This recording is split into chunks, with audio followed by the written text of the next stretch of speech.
नमस्कार साथियों, मैं ए.के. मलिक स्वागत करता हूं आपका श्योर 60 गुरुकुल में। आज हम डिस्कस करेंगे QIP 1072। ये एक सीरीज चल रही है आपका और स्टूडेंट इसमें परफॉर्म भी कर रहे हैं और कई स्टूडेंट्स के बहुत अच्छे नंबर्स आ रहे हैं। कुछ स्टूडेंट्स जो अभी आए हैं या फिर वो नंबर अच्छे गेन नहीं कर पा रहे हैं, वोकैबुलरी में दिक्कत है, तो वो एक बार कंसल्ट कर लें पर्सनली आके कि कहाँ प्रॉब्लम चल रही है और उसे किस तरीके से आपको करना है। तो घबराना नहीं है, चीज़ों को फेस कीजिए, मुसीबतों को, जो भी टेंशन होते हैं उनको थोड़ा फेस करने का डालें, घबराए नहीं बिल्कुल भी। तो क्वेश्चन अगर आते हैं तो क्वेश्चन के साथ टैकल करें थोड़ा सा। जैसे आपका पहला क्वेश्चन देखिए ध्यान से, इसमें क्या लिखा हुआ है कि I was able to get. अब देखो आई वॉज एबल जो है, एबल एक एडजेक्टिव को रिप्रेजेंट करता है और वो कह रहा है कि मैं लायक था। आई वॉज एबल पास्ट की बात कर रहे हैं, तो आई वॉज एबल और एबल के बाद हमेशा टू प्लस वर्ब की फर्स्ट फॉर्म आती है, वो लिखा ही है। लेकिन उसने पूछा फिल इन द ब्लैंक, और फिल इन द ब्लैंक में प्रीपोजिशंस पूछ रहा है, बिफोर, अक्रॉस, अहेड और अलोंग। किसके साथ पूछ रहा है? गेट के साथ। तो get before, get across, get ahead और गेट अलोंग। एक्चुअली एक फ्रेज होती है इंग्लिश में गेट अलोंग, इसका मतलब ध्यान रखना, गेट अलोंग का मतलब होता है किसी के साथ अच्छे संबंधों के साथ रहना। जैसे आपका फ्रेंड है या आपके कोई फैमिली मेंबर्स हैं, अपने फैमिली मेंबर्स के साथ में आप कितने अच्छे बॉन्डिंग के साथ रहते हैं, वो get along well with your parents, या get along well with your friends, या get along well with your neighbours. किसी के साथ भी जब अच्छे संबंध में रहते हैं उसे बोलते हैं गेट अलोंग विद या गेट अलोंग वेल विद। तो सही जो यहाँ पे फ्रेज बनेगी वो बनेगा get along with. Get before का कोई सेंस नहीं होता, गेट अहेड होता है आगे बढ़ जाना या किसी चीज को जीत लेना। तो जीतने की सेंस यहाँ पे अप्रोप्रिएट नहीं, आगे बढ़ने की सेंस अप्रोप्रिएट नहीं होगी। तो क्या जाएगा? I was able to get along well with my roommate. बाकी तो जो सेंटेंस लिखा हो देख लीजिएगा आप इसमें, तो यहाँ सही बढ़ जाएगा गेट अलोंग, मतलब रूममेट के साथ मैं अच्छे तरीके से रहूं। नेक्स्ट आइए सेकेंड क्वेश्चन। इसमें पूछ रहा है कि सेंटेंस है और इस सेंटेंस में ग्रामेटिकल एरर अगर है तो उसको आइडेंटिफाई कीजिए। देखो क्या लिखा है, the graceful folk dance. Fock dance होता है जो ग्रुप में डांस किया जाता है किसी भी कम्युनिटी के द्वारा, उसको फॉक डांस बोलते हैं। तो the graceful folk dance was performed, was के साथ क्या लिखा है? परफॉर्म्ड। परफॉर्म्ड कौन सी फॉर्म है? Third form. तो grateful folk dance was performed so well. अब देखो यहां तक तो प्रॉब्लम नहीं है क्योंकि डांस को परफॉर्म किया गया, इसलिए पैसिव वॉइस में लिखा हुआ है द ग्रेटफुल फोक डांस, ना तो इस पार्ट में कोई प्रॉब्लम है। और वाज परफॉर्म्ड सो वेल किसके द्वारा? By the whole group. मैंने कहा ग्रुप में तो डांस होता है उसे फोक डांस बोलते हैं। तो परफॉर्म्ड किसके द्वारा परफॉर्म किया गया? अच्छे से परफॉर्म किसके द्वारा किया गया? बाय द होल ग्रुप, पूरे होल ग्रुप के द्वारा। तो इस पॉइंट में भी कोई प्रॉब्लम नहीं है, was performed so well by the whole group. आगे क्या लिखा है? That no one in the audience. अब ऑडियंस में किसी एक की बात कर रहे हैं, फेल्ट सेकंड फॉर्म है, ये भी देखो ये भी सेकंड फॉर्म मतलब पास्ट टेंस में चल रहा है, वाज थर्ड फॉर्म के हिसाब से पैसिव वॉइस में पास्ट टेंस में है, ये भी पास्ट टेंस है, तो दोनों सेंटेंस का टेंस भी सही हो गया। और फेल्ट के साथ बोर्ड, ये एडजेक्टिव बन के यहाँ पे लिखा हुआ है, ये पॉइंट बिल्कुल करेक्ट है, सेंटेंस में नो एरर जाएगा। इस सेंटेंस में किसी भी पार्ट ऑफ स्पीच में एरर नहीं है, ये करेक्ट सेंटेंस जाएगा क्योंकि डांस वाज परफॉर्म सही है, उधर का पास्ट टेंस है तो ये भी पास्ट टेंस है, ये भी सही है। नो वन दैट के कंजक्शन के बाद सब्जेक्ट आ गया पहले, वो भी ठीक है, तो इस सेंटेंस में प्रॉब्लम नहीं है, नो एरर जाएगा। और नो एरर सेंटेंसेस सबसे ज्यादा कंफ्यूज करते हैं, ध्यान रखना। हमेशा जो कंफ्यूजन क्रिएट करेगा वो एक नो एरर सेंटेंस करेगा। आगे देखिए, इन द पिंक। देखो अगर ये कलर से समझ के चलना, अगर वर्ड आता है इन द रेड, अगर एक इडियम बनता है in the red, in the red का मतलब होता है जब आप कर्ज में होते हैं, ये ध्यान रखना, ये होता है किसमें? कर्ज में, अंडर डेप्ट। जो डेट होता है अंडर डेट, DEBT। अब जब कर्ज में होते हैं तो उसे बोलते हैं इन द रेड। गुस्से के लिए भी कई बार इन द रेड आ जाता है, जब आप आग बबूल हो जाते हैं, आंखों में खून उतर जाता है, वो भी इन द रेड आ सकता है। लेकिन ये वर्ड बोला है पिंक। अब पिंक और रेड में थोड़ा सा फर्क हो जाता है। अगर रेड पूछा है इन द रेड तो वो कर्ज है, और इन द पिंक पूछा है तो वो एक अच्छी हेल्थ है। बस ये याद करिएगा, इन द पिंक का मतलब होता है बढ़िया हेल्थ। जैसे तुम्हारे पिंक नाखूनों का कलर पिंक है तो तुम्हारी हेल्थ अच्छी है, और जो भी पिंक है। आगे देखिए next, we should not encourage fundamentalism. बड़ा इंपॉर्टेंट वर्ड है सेंटेंस मतलब इसका क्या करना है? पैसिव में चेंज करना है। हमेशा बात बताता हूँ कि पैसिव सेंटेंस को चेंज करने के लिए ज्यादा सरदर्दी मत पालिए, सबसे पहले सेंटेंस की वर्ब देख लीजिए। इसमें वर्ब लिखा should not encourage, first form लिखी हुई है, तो शुड तो रहेगा ही रहेगा, जिस भी सेंटेंस में शुड नहीं है वो हट जाएगा। देखो यहाँ भी शुड है, यहाँ भी शुड है, यहाँ भी शुड है, यहाँ भी शुड है, कोई फर्क नहीं पड़ता। शुड के साथ नॉट लिखा है तो शुड नॉट आएगा ही आएगा, ठीक है। वर्ब की फर्स्ट फॉर्म है तो बी की फर्स्ट फॉर्म बनेगी बी, और एनकरेज की सेकंड थर्ड फॉर्म बन जाएगी एनकरेज्ड, थर्ड फॉर्म बन जाएगी एनकरेज की। तो हमें क्या करना है, इस फर्स्ट फॉर्म को चेंज करना है थर्ड फॉर्म में। तो यहां पर देखो शुड हैव, आपके सेंटेंस में हैव तो है नहीं, तो जब हैव नहीं है तो पहला ऑप्शन नहीं हो सकता। इसमें लिखा शुड नॉट बी इनकरेज्ड, ये फॉर्मेट जाएगा। शुड नॉट बीइंग आईएनजी, आपके सेंटेंस में कहीं आईएनजी नहीं है, ये भी नहीं जाएगा। और शुड नॉट बीन, ये भी नहीं जाएगा। तो पॉइंट कौन सा होगा, बी। तो आपको करना है फंडामेंटलिज्म शुड नॉट बी, एक वर्ब से सेंटेंस को चेक करने की हैबिट बना लो। नरेशन जब भी चेंज करना हो या वॉइसेस जब भी बदलने हो तो सेंटेंस की वर्ब को फोकस करना शुरू कर दीजिए, आपका सेंटेंस एक्यूरेट हो जाएगा। आगे देखिए next, existing for a day, only for a day. Only for a day का मतलब केवल एक आध दिन के लिए जिएगी कोई चीज, कोई ऐसी चीज या ऐसा प्राणी जो ले देके सिर्फ एक आध दिन जिंदा रह सकता हो, सिर्फ एक आध दिन, ज्यादा दिन नहीं रहेगा, लंबे समय तक नहीं चलेगा, बहुत छोटे समय के लिए वो रहेगा, उससे पूछ रहा है। एंड्यूरिंग, एटर्नल, फोर्टनाइट या एफेमेरल। देखो ध्यान से, आपने वैसे किया होगा जी क्वेश्चन, कुछ बच्चे इसमें एंड्यूरिंग करके आ सकते हैं। एंड्यूर का मतलब होता है, एंड्यूरा एक फूड सप्लीमेंट होता है, एक कंपनी है फूड सप्लीमेंट की, देख लेना मार्केट में खूब मिलता है, उस पर लिखा होता है एंड्यूरा मास। एंड्यूरा का मतलब होता है बर्दाश्त करने वाली, पावर देने वाला जो बॉडी गेनर है उसे बोलते हैं एंड्यूरा, कंपनी का नाम है। तो एंड्यूर का मतलब होता है किसी चीज को बर्दाश्त करना, किसी चीज को झेलते रहना। सहन शक्ति से रिलेटेड वर्ड होता है एंड्यूर, तो एंड्यूर तो नहीं होगा, क्योंकि एंड्यूर तो वो करेगा जो लंबे समय तक जाएगा, तो ये तो जाइए एक दो दिन के लिए जाए। तो जो चीज एग्जिस्टिंग ही एक दिन के लिए है, एक दो दिन के लिए है, तो उसके लिए एंड्यूरिंग वर्ड नहीं आएगा। एटर्नल का मतलब होता है शाश्वत, वो चीजें जो पृथ्वी पे आ गई और अब वो एग्जिस्टेंस में रहेंगी लास्ट लॉन्ग, मतलब उनकी कोई लिमिट नहीं है, वो कितनी चीजें 1000 2000 एटर्नल। जैसे भगवान है, भगवान की कोई एज नहीं है, एटर्नल होता है। एटर्नल मतलब शाश्वत, जो हमेशा रहेगा। एटर्नल वर्ड भी यहाँ पे इसका मीनिंग नहीं पूछेगा। फोर्टनाइट, ये दिन के प्रहर होते हैं, यहाँ पे वर्ड जाएगा एफीमेरल। एफीमेरल मतलब, इसका मतलब होता है क्षणिक। क्षणिक, क्षणिक मतलब वो चीजें जो एक ही क्षण में खत्म हो सकती हैं, एक दो दिन में खत्म हो सकती हैं, उसे बोलते हैं एफीमेरल। तो क्लियर हो जाएगा बढ़िया। चलो नेक्स्ट आइए, 20 किलोमीटर्स। अब मैंने एक बात बताई थी, बच्चे पूछते हैं कई बार, ध्यान रखो, बहुत से बच्चे सोचते हैं कि 20 किलोमीटर्स, किलोमीटर मैथ लगा है तो सर ये तो प्लूरल सब्जेक्ट बन गया, प्लूरल नाउन बन गया। तो प्लूरल नाउन के साथ तो वर्ब प्लूरल आनी चाहिए, लेकिन ऐसा नहीं होता।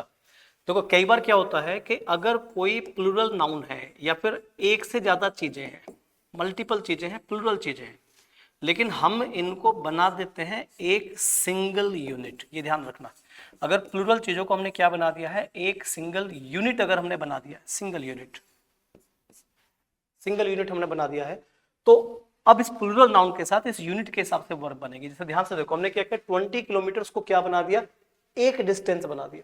जैसे मान लीजिए ये दिल्ली है और ये देहरादून है। अब दिल्ली और देहरादून के बीच की दूरी मान लीजिए 300 किलोमीटर है, ऑन एन एवरेज हमने 300 किलोमीटर मान ली। तो 300 किलोमीटर क्या बन गया, दिल्ली और देहरादून के बीच का डिस्टेंस बन गया। तो है तो 300 किलोमीटर, लेकिन डिस्टेंस तो एक ही हुआ ना, दोनों के बीच की दूरी तो एक ही चीज हुई है ना। तो जब डिस्टेंस एक हुआ है तो वर्ब इसके साथ सिंगल हो जाएगी। तो 300 kilometre is not a long distance या is not a great distance, यहाँ पे जाएगा पॉइंट ये वाला इज नॉट। जब अलग अलग चीजों को हम कंबाइंड करके एक सिंगल यूनिट बना देते हैं तो उसके साथ वर्ब सिंगल हो जाएगी। ये आप नाउन में पढ़ के देखना है, रूल आपको मिल जाएगा। नेक्स्ट रॉन्गली स्पेल्ड वर्ड पूछ रहा है। एक वर्ड है सीक्रेसी। सीक्रेसी आपको पता है रहस्य संबंधित होता है। सीक्रेट SECRET होता है, उसी में CY लगा हुआ है, ये वर्ड तो ठीक है। स्कल्पचर SCULPTUR, ये मूर्तिकार होता है, वो भी ठीक है स्कल्पचर। और स्पिनरेट SPINNERET, ये वर्ड भी ठीक है, ये आपको मिल जाएगा, जैसे बायोलॉजी वगैरह आप पढ़ते हैं उसमें जाता है। स्पिनरेट एक कीड़ा होता है जो रेशम वगैरह को बनाता है, तो उसके एक पार्ट होता है जहां से रेशम का धागा निकलता है, ठीक है ना, उसे स्पिनरेट बोलते हैं उस भाग को। और सफायर जो वर्ड है, सैफिर, सैफिर जो वर्ड है ये गलत है, इसकी स्पेलिंग है SAPPHIRE, इसका मतलब होता है नीलम।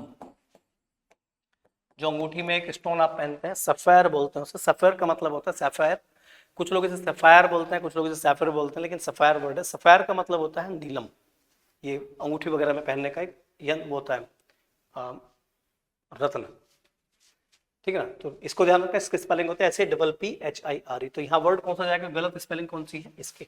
नेक्स्ट आइए, इवन सेंट। इस वर्ड को याद करने का मैं तरीका बता देता हूं। आप याद रखिए इवन, और सेंट की स्पेलिंग याद रखिए ये वाली।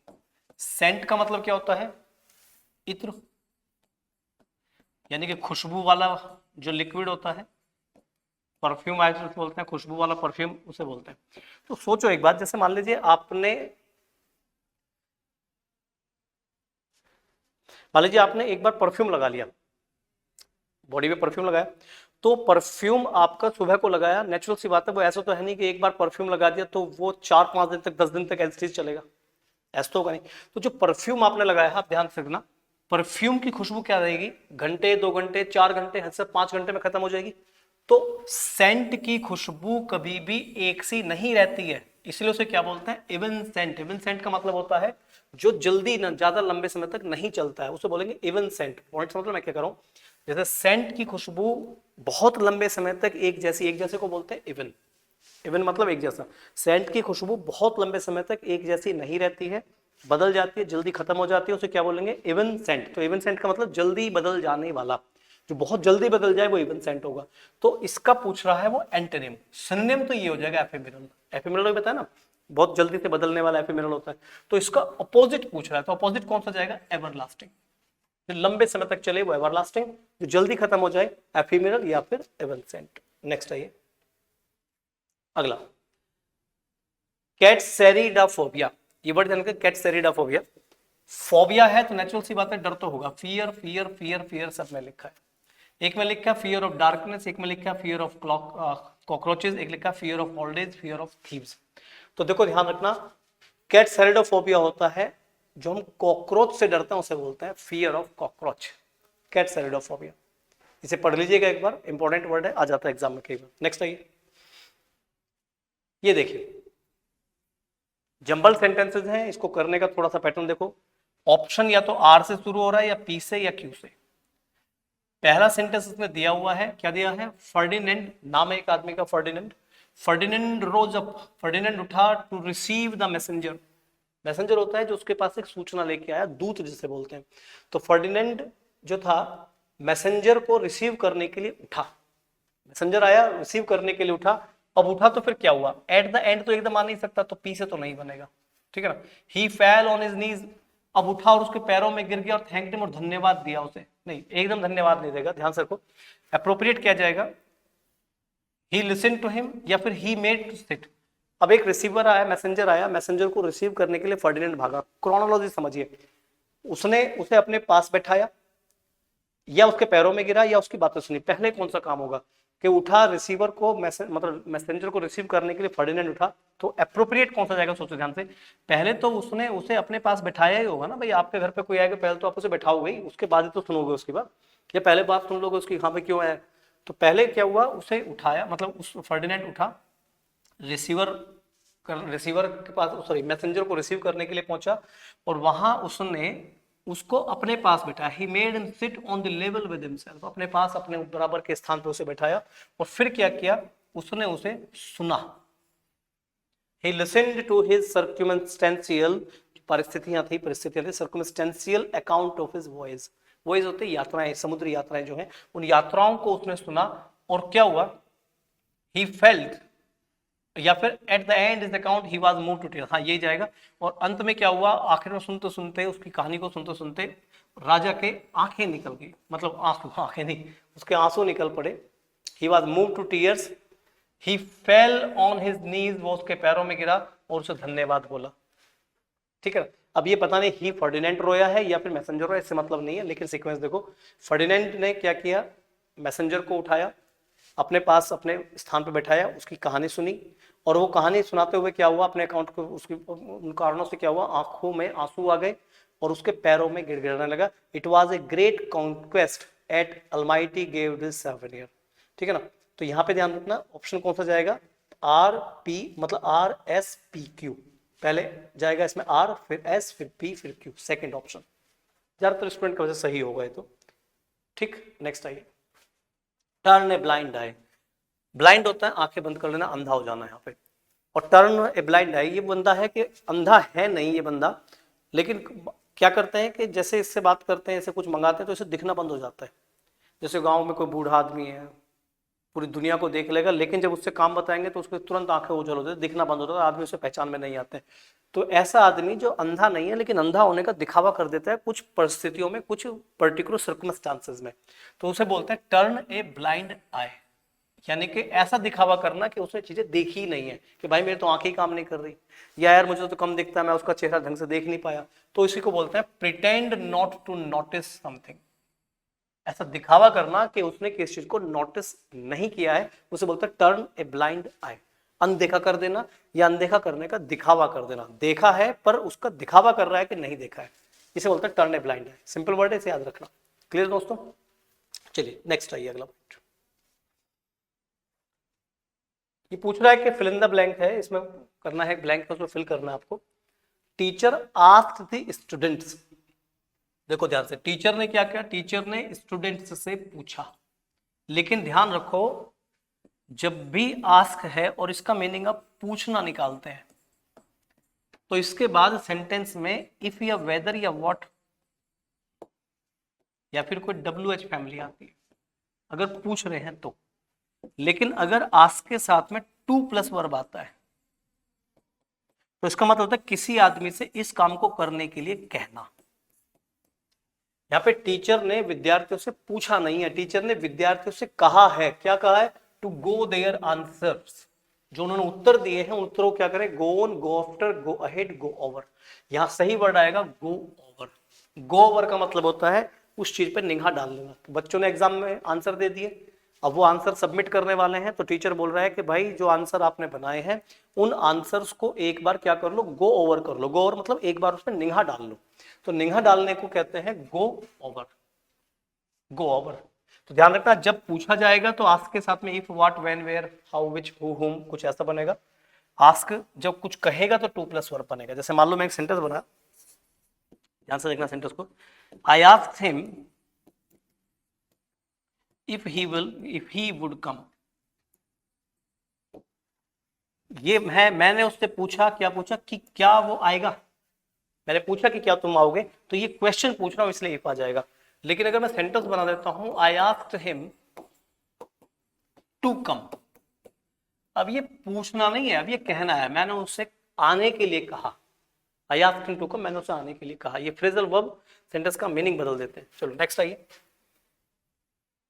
ये एक्टिव फॉर्म में इसको चेंज करा रहा, तो देखो यहां पे लिखा है वाज स्पोकन और ये लिखा नॉट ए वर्ड। सब्जेक्ट है सेंटेंस में कौन है? Not a word. वर्ब है ये, ऑब्जेक्ट कौन है? Criminal. In the criminal in self defence. Criminal subject है, सॉरी क्रिमिनल ऑब्जेक्ट है यहाँ पे, ये यहाँ पे सब्जेक्ट है।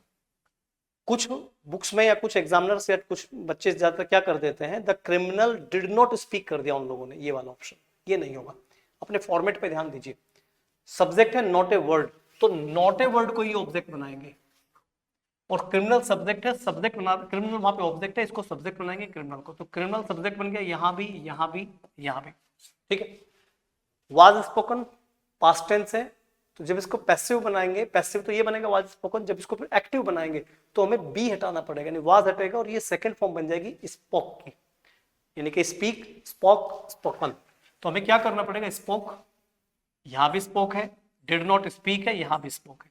तो बच्चा क्या सोचता है कि सेंस के हिसाब से criminal did not speak A word in self defence ये आना चाहिए। एक्चुअली ये इसका पैसिव नहीं है। अगर इसको सेंटेंस को माने तो इसका पैसिव ये बिल्कुल नहीं बनेगा। इसका पैसिव क्या बनेगा? ए वर्ड, ध्यान से क्या बन जाएगा? A word was not spoken. इसका पैसिव इस तरह से बनेगा, a word was not spoken, जबकि वहां क्या लिखा है? Not a word. तो उसी हिसाब से सेंटेंस रखिए, ऑप्शन जाएगा A, the criminal spoke not a word in self defence. जब सेंटेंस इस तरह से थोड़ी सी कंफ्यूज कर दें तो अपने फॉर्मेट को फॉलो कीजिए। जिस फॉलो में फॉर्मेट लिखा हुआ, जिस तरीके से आपके सेंटेंस का फॉर्मेट लिखा है उसी फॉर्मेट को कॉपी करना पड़ेगा, आपका आंसर सही मिलेगा। हाँ, अगर ये वाला ऑप्शन नहीं होता, मान लीजिए ऑप्शन नहीं होता, तो फिर आप इस ऑप्शन पे जा सकते थे, लेकिन ये ठीक है बन जाएगा, पर इसका एक्यूरेट जो है वो ए है। The criminal spoke not a word in self defence, वो एक भी शब्द नहीं बोला अपने सेल्फ डिफेंस में। इसे डिड नॉट स्पीक से यूज मत करना, आंसर इसका कई जगह पे ये भी दिया हुआ है लेकिन ये अप्रोप्रिएट आंसर नहीं है। नेक्स्ट है ये एकोलाइट, इंपॉर्टेंट वर्ड है, याद रखो। इसको कैसे याद कर सकते हैं? मंदिर में एक पुजारी होता है, देखा होगा आपने, पुजारी जो मुख्य पुजारी होता है वो तो पूजा करता है, अंदर गर्भगृह में खड़ा रहेगा, वहां पूजा पाठ करता रहेगा, लेकिन उसके पीछे कुछ आरती के दीपक के लिए खड़े होते हैं, कुछ वहां पे लोगों को टीका लगाने वाले बैठे रहते हैं। तो ध्यान रखना, पुजारी के पीछे जो लाइट लेके खड़ा है, छोटा पुजारी, छोटा पंडित आप इसे मान लो, छोटा पंडित जो पुजारी के पीछे लाइट लेके खड़ा है वही एकोलाइट है। ध्यान रखना, एकोलाइट वो आदमी होता है जो आपके पीछे लाइट लेके खड़ा है आपकी मदद के लिए, उसे बोलते हैं एकोलाइट, और ये होता है असिस्टेंट। खास तौर से ये वर्ड पुजारियों के लिए यूज होता है। पूजा की मंडली होती है, उसमें जो मुख्य प्रीस्ट होता है, मुख्य प्रीस्ट के पीछे जो लोग पूजा में सपोर्ट करने के लिए खड़े होते हैं उसे एकोलाइट बोला जाता है। तो यहाँ पे एकोलाइट का सिनोनिम क्या जाएगा? असिस्टेंट। हेल्पर नहीं, हेल्पर तो किसी भी चीज में मदद कर देता है। जैसे मान लीजिए आप पढ़ रहे हैं, वो आपके लिए मतलब क्या करेगा, जैसे आप पढ़ रहे हैं तो वो आपके लिए कोई किताब ले आएगा, या आप एग्जाम देने गए, मान लीजिए कोई बच्चा है उसकी आंखें ठीक नहीं है तो वो अपने साथ राइटर ले जाएगा, वो हेल्प कर देगा। लेकिन असिस्टेंट होता है जो उसी के काम में उसकी हेल्प कर रहा है, उसी के साथ खड़ा हुआ है, काम दोनों बराबर कर रहे हैं, लेकिन ये मेन पुजारी है और ये उसका छोटा पंडित है। असिस्टेंट, सहायक। तो ये एकोलाइट का वर्ड जाएगा सहायक, हेल्पर नहीं है, सहायक है। नेक्स्ट है only a potter can shape clay in a pot. इसको हमेशा याद रखना, इस पॉइंट को। जब भी हम किसी चीज का ट्रांसफॉर्मेशन करते हैं, आकार बदल देते हैं, इस आकार को हमने मान लीजिए इस आकार में बदल दिया, एक वस्तु को इसमें बदल दिया, तो जब भी हम किसी चीज को ट्रांसफॉर्म करते हैं तो उसके लिए प्रीपोजिशन इनटू आता है। ट्रांसफॉर्म कर लीजिए, ट्रांसलेट कर लीजिए, जैसे आपने सुना होगा कि एक पैराग्राफ आ गया और मैंने कहा इस पैराग्राफ की अंग्रेजी बना दो, तो translate this paragraph into English, into जाएगा ट्रांसफॉर्म करते ही। तो ऐसे ही उसने कहा कि पोटर जो होता है वो मिट्टी को, गारा को बर्तन में बना देता है, तो चेंज शेप, ये क्या कर सकता है, शेप चेंज कर रहा है। तो जब भी शेप चेंज करेगा, ट्रांसफॉर्मेशन करेगा, ट्रांसलेशन करेगा, तो वहां पे प्रीपोजिशन क्या आएगा? इनटू। तो क्ले इनटू ए पॉट, ये क्ले इनटू जाएगा। नेक्स्ट, अब आपका ये है, इसमें क्लॉज टेस्ट है, ध्यान से देखो। पेट्रोलियम की बात चल रही है, पेट्रोलियम सबको पता है। तो कुछ पैराग्राफ ऐसे आते हैं बच्चों जो बहुत सोशल पैराग्राफ होते हैं, थोड़ा बहुत उसके बारे में आपको पता होगा तो वहीं से स्टोरी बनती चली जाती है। देखो, petroleum is the name of oil, तो आपको बताना कैसे ऑयल का नाम पेट्रोलियम है। पेट्रोलियम आपको पता है मिट्टी के अंदर से मिलेगा, खदानों में से खोदा जाएगा, वहां से लिक्विड फॉर्म में निकाला जाएगा, या फिर कैसे भी फॉर्म में निकाला जाएगा, केमिस्ट्री वाले आपको बता देंगे। तो petroleum is the name of oil, ये एक ऑयल है। कैसा ऑयल आपको देखना है, और जो आता है दैट कम्स फ्रॉम, जो आता है कहां से आता है? जमीन से। तो पहले इन दोनों को देख लीजिए, कैसा ऑयल का नाम है? रिफाइंड ऑयल है, इंजन ऑयल है, मिनरल ऑयल है, कुकिंग ऑयल है। देखो, कुकिंग ऑयल तो पेट्रोलियम है ही नहीं, और पेट्रोलियम ऐसे नहीं कि भाई तो जाते इंजन में डाल दोगे, इंजन ऑयल भी नहीं है, और रिफाइंड भी नहीं है, तो कौन सा जाएगा? Mineral oil. पेट्रोलियम क्या है? एक मिनरल ऑयल है, और दैट कम्स फ्रॉम, यही लिखा ना, that comes from the ground, जो जमीन से आता है। तो कहां से? इन द ग्राउंड आता है, under the ground, over the ground, into the ground. That comes from the ground.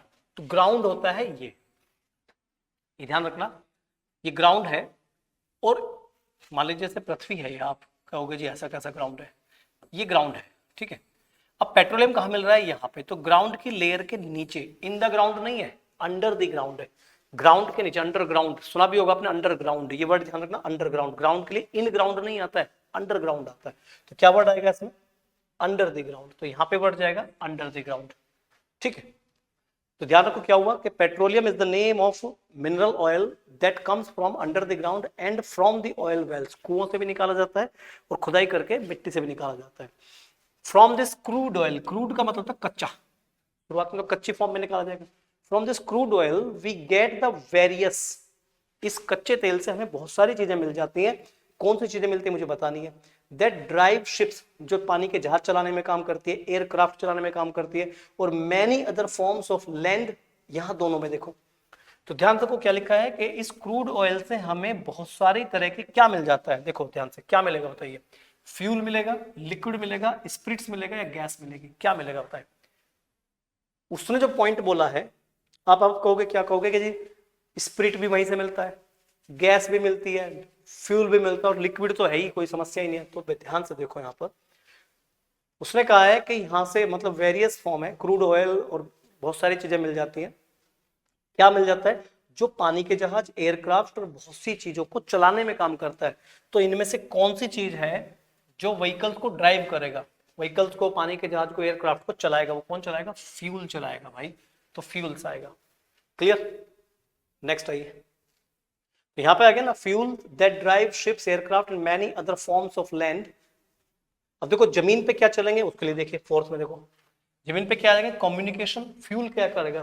Petrol का ईंधन विधन क्या काम करेगा? कम्युनिकेशन चलाएगा, कनेक्शन चलाएगा, ट्रांसपोर्ट करेगा, डेवलपमेंट करेगा, ट्रांसपोर्ट। मिल जाएगा आंसर। और एक और वर्ड है, देखो ध्यान से, किधर गया भाई? द क्वांटिटीज नीडेड, और जो मात्रा की जरूरत होती है, are, so countries that have their own oil fields are fortunate. The quantity of needed are, the quantities of needed, अब needed are क्या आएगा? needed क्या है? जितनी मात्रा की जरूरत है वो स्लाइट है, मॉडरेट है, माइन्यूट है या फिर इमेंस है? वर्ड जाएगा इमेंस। भाई सब खूब है। पेट्रोलियम की जो क्वांटिटी की जरूरत होती है, बहुत जरूरत है। ये देखो क्या लिखा है, the quantities needed are immense. बहुत बड़ी मात्रा में जरूरत है पेट्रोलियम की। इसकी क्वांटिटी की थोड़ी बहुत मात्रा से काम नहीं चलेगा, बहुत बड़ी क्वांटिटी जरूरत है इसकी, ताकि कंट्रीज अपने हर काम, हर क्षेत्र के काम को सही तरीके से कर सके। चलिए नेक्स्ट आइए, डिसीमेट। डेसीमेट इंपॉर्टेंट वर्ड है, डिसीमेट। डेसीमेट, इसको आप याद करने का तरीका बता देता हूं। इसे देसी से याद रखो, देसी, देसी। ठीक है? अब है तो अजीब, लेकिन फिर भी वर्ड याद रखो। जैसे मान लीजिए आपने कुत्ते पाल रखे, किसी आदमी का कुत्तों का बिजनेस है। अब कुत्ते का बिजनेस है, एक पिल्ला है उसके पास जर्मन शेपर्ड, एक उसके पास फीमेल डॉग है वो भी जर्मन शेपर्ड। इनको क्या करा देगा? वो मैट कराएगा। अब जिन्हें मैट कराएगा तो बच्चे क्या होंगे? German shepherd. लेकिन ये जो जर्मन शेपर्ड पिलिया है, ये देसी कुत्ते से मेट कर गई। याद रखने के वर्ड हमें चाहिए। तो किसी के पास एक जर्मन शेपर्ड फीमेल डॉग है, अब जर्मन शेपर्ड फीमेल डॉग ने मैट किससे कर लिया? देसी कुत्ते से। बर्बाद हो गया। अब तो पूरा सीजन खत्म, अब पिल्ले पैदा होंगे ना वो देसी ना जर्मन शेपर्ड। तो डेसीमेट का मतलब है इस जर्मन शेपर्ड बिच ने किसके साथ मैट कर लिया? देसी कुत्ते के साथ मैट कर लिया, और जो बच्चे हुए ना वो देसी हुए ना वो जर्मन शेपर्ड हुए, सारा मामला डिस्ट्रॉय। डेसीमेट का मतलब होता है डिस्ट्रॉय। याद रख लोगे इस वर्ड को। डेसीमेट को जर्मन शेपर्ड से आप याद करो, देसी कुत्ते से मैट हो गया और भाई साहब पिल्ले बर्बाद। आगे देखिए, स्ट्राइडेंट। इस वर्ड को याद करने का तरीका बताता हूं। स्त्री याद रखो, स्त्री। फिल्म देखी होगी स्त्री, ओ स्त्री का लाना, स्त्री का लाना। अब स्त्री को जब राजकुमार राव ढूंढने जाता है तो स्त्री उसके सामने मुंह फाड़े खड़ी है और राजकुमार राव इधर पड़ा हुआ है, और ये स्त्री चीख के आती है। चुड़ैल जितनी भी होंगी, स्त्रियों की बात नहीं कर रहा हूं, चुड़ैलें जितनी भी होंगी चीख के आएंगी। तो स्त्री, स्त्री से याद रखो, स्त्री दांत दिखाती है और चीखती है। स्त्री मतलब वो वाली चुड़ैल, फिल्मों वाली। स्त्री क्या करती है? दांत दिखा के चीखती है स्टूडेंट। हम पूछ रहे हैं अपोजिट, प्लीजेंट चला जाएगा। अपोजिट जो होगा शांत रहेगा, खुश रहेगा। चुड़ैल कभी खुश तो रहती नहीं है। तो स्ट्रीडेंट जो है, स्ट्रीडेंट, स्ट्राइडेंट बोलते हैं इस वर्ड को, स्ट्राइडेंट। तो स्ट्राइडेंट क्या? चीखना। चुड़ैल स्त्री फिल्म से आते, कोई स्त्री 1 स्त्री 2 2 आई, स्त्री 3 बनने वाली है। तो स्ट्राइडेंट का मतलब होता है चीखना। इसका अपोजिट क्या जाएगा? शांत रहना, खुश रहना, यानी कि प्लीजेंट की सेंस जाएगी। चलिए अगला वर्ड नेक्स्ट। एंटोनी पूछा ना इसका? हाँ बिल्कुल। नेक्स्ट आइए, रॉन्गली स्पेल्ड। ये वर्ड रखा है कॉन्साइंस। कंसाइंस का मतलब होता है अंतर आत्मा। साइंस का मतलब ज्ञान। ध्यान रखो, साइंस SINC, SI, ये ध्यान है, SCINC, सॉरी SCINC। साइंस जो होती है ज्ञान होता है, विज्ञान, ज्ञान होता है। और कंसाइंस होता है अंतःकरण की आवाज, अंतरात्मा के जो ज्ञान होता है उसे बोलते हैं कंसाइंस। तो इसकी स्पेलिंग करेक्ट है। कॉमोडोर, इसकी भी स्पेलिंग करेक्ट है। कॉमोडोर क्या होता है? नेवी का एक अधिकारी होता है कॉमोडोर। मतलब कॉमोडोर एक नेवी होती है। नेवी आप जानते हो समुद्री सेना होती है, थल, एक जल सेना, एक थल सेना। तो जल सेना है, उसका एक अधिकारी पोस्ट होती है, कॉमोडोर बोलते हैं उसे। और सनक्यू में फ्रेंड्स ये परिधि होती है। और ये वर्ड लिखा कॉन्क्यूरेंसी, ये वर्ड गलत है, इसकी स्पेलिंग में डबल आर आएगा, CONCURRENCE, कॉन्क्यूरेंस। कॉन्क्यूरेंस मतलब एक आम सहमति, लोग मिलके एक सभा करके एक सहमति पे पहुंच जाते हैं, उसे कॉन्क्यूरेंस बोलते हैं। तो वर्ड कौन सा जाएगा? ए। नेक्स्ट इसको चेक करिए, देवर एक्सेप्शनल गुड, बस यही पे एरर मिल जाएगी। देखो आपने उसका दे के साथ आता है वर्ग को हमने क्या कहा? देवर, वो क्या थे? गुड। गुड क्या है? एडजेक्टिव। और एडजेक्टिव से पहले क्या आता है? एडवर्ब। और एक्सेप्शनल एल लिखा ना, एल एडजेक्टिव होता है, एल कभी एडवर्ब नहीं होता है, तो हमें इसका एडवर्ब बनाना पड़ेगा, एक्सेप्शनली। ये वाला ऑप्शन मेरे चले जाएगी, देवर एक्सेप्शनली गुड, यानी कि इतने अच्छे हैं कि आमतौर पे ऐसे लोग मिलते नहीं है, देवर एक्सेप्शनली गुड, इतने बढ़िया थे वो लोग, आगे जरूरत ही नहीं है। और लास्ट क्वेश्चन देखिए ध्यान से, इस क्वेश्चन को ध्यान से देखो, इसका फर्स्ट सेंटेंस क्या है? वो कह रहा है कि वन बॉटनी प्रोफेसर, बात चल रही है किसकी? बॉटनी प्रोफेसर की। ध्यान से देखो वर्ब क्या लिखी है? Tried to convince his student, वो अपने स्टूडेंट को कन्विंस करने की पूरी कोशिश करता है, किस बात को लेके? कि उसकी जो ब्रांच है बायोलॉजी की, तो his branch of biology is superior to all others, दूसरे वाली ब्रांचेस से क्या है? वो सुपीरियर है। तो अब ये उसने कहा है कि मेरी जो ब्रांच है बॉटनी जो है, यानी कि बायोलॉजी की जो एक ब्रांच है बॉटनी, एक ब्रांच होती है जूलॉजी, तो बॉटनी ब्रांच क्या है? दूसरे वाली ब्रांच से क्या है? वो सुपीरियर है। अब यहाँ से देखो, या तो ऑप्शन पी जाएगा या ऑप्शन आपका ऐसे जाएगा। पी में क्या लिखा है? हिज मोस्ट परसुएसिव आर्ग्यूमेंट, कि उसका जो ये आर्ग्यूमेंट है वो केम ड्यूरिंग ए लेबोरेटरी सेशन, वो क्या आता है? लेबोरेटरी के सेशन के दौरान आता है। कौन सा आर्ग्यूमेंट? जो उसने अभी यहाँ पे दिया है, तो इसी आर्ग्यूमेंट को फोकस किया गया है, तो यहाँ से बन सकता है। अगर हम एस में जाते हैं, इसमें क्या लिखा है? कि प्लांट्स ही नोटेड, देखो प्लांट्स की तो बात ही नहीं है कहीं भी यहाँ पे, तो एस से ऑप्शन नहीं जाएगा, नहीं, दोनों ऑप्शन आपको नहीं देख रहे। अब पी आगे उसने कहा कि जो बायोलॉजी की मेरे वाली ब्रांच है, वो ब्रांच दूसरे वाली ब्रांच से क्या सुपीरियर है, और उसका ये आर्ग्यूमेंट कहाँ आता है? लेबोरेटरी सेशन के दौरान आता है। अब लेबोरेटरी में क्या करता है वो चेक करो, लेबोरेटरी में क्या करता है? आर में या एस में? आर में लिखा है एग्जामिनिंग द सेल्स, यही तो होगा लेबोरेटरी में। लेबोरेटरी में क्या होगा? Examination the cell, examining the cells, cells होते हैं कोशिकाओं की, वो पीयर होता है नाशपाती, नाशपाती की सेल ली और उसका एग्जामिनेशन किया। क्या किया? प्रोफेसर ने एक छोटी सी स्लाइस कट कर दी, माइक्रोस्कोप के सामने रख दी, और took the bite of the rest, और जो बाकी बचा हुआ नाशपाती था उसमें बाइट कर दिया, यानी एक स्लाइड तो रख दी माइक्रोस्कोप के नीचे और एक बाकी बचे हुए में उसने बाइट कर दिया। और ये करके वो क्या बोला कि प्लांट्स ही नोटेड, कि जो प्लांट, देखो जो प्लांट मैंने आपके सामने रखा है, नेवर रन अवे और बाइट, ना तो ये वापस भागते हैं ना ये तुम्हें काटते हैं, और फिर जाएगा इसमें and they do not eat very much, और ये ज्यादा खाते हुए भी नहीं है। तो you want be doing that in A zoology lab, और ये काम तुम जूलॉजी में नहीं कर सकते हो कि तुमने मेंढक पकड़ा, स्लाइस करी, मेंढक खा लिया, वो तो पॉसिबल नहीं है। तो यहाँ जो ऑप्शन अप्रोप्रिएट होगा, देखो पी के बाद कौन अप्रोप्रिएट है? आर, तो एक ही ऑप्शन जाएगा पहला, एग्जामिन करेगा सर। ठीक है दोस्तों, तो इसको कर लीजिएगा, ये लास्ट क्वेश्चन था आपका। और नेक्स्ट क्लास में, नेक्स्ट सेशन में आपसे मिलेंगे नेक्स्ट QIP के साथ में, तब तक के लिए धन्यवाद, नमस्कार।